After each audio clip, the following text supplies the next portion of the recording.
Jumlah sumbangan yang kita lakukan pada tahun ini untuk keseluruhan negara adalah sebanyak 720,000. Setiap anak-anak akan mendapat voucher sebanyak RM200 untuk keperluan shopping raya. Hari ini aja saya rasa dalam 10 kumpulan daripada kawasan Lembah Kelang.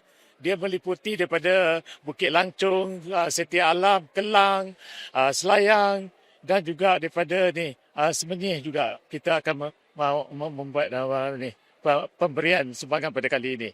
Perkhemah bukan hanya memberi sumbangan kepada golongan asnaf dan golongan B40 yang memerlukan.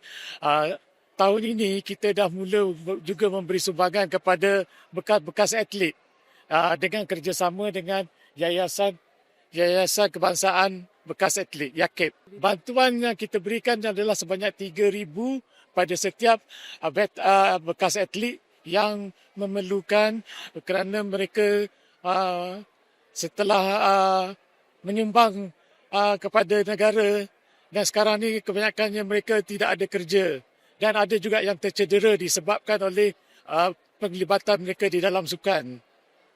Jadi tahun ini kita Yayasan YAKEB telah memberi kita 10 nama. So kita dalam 30,000 lah kita telah membuat sumbangan sebanyak 3,000 setiap seorang.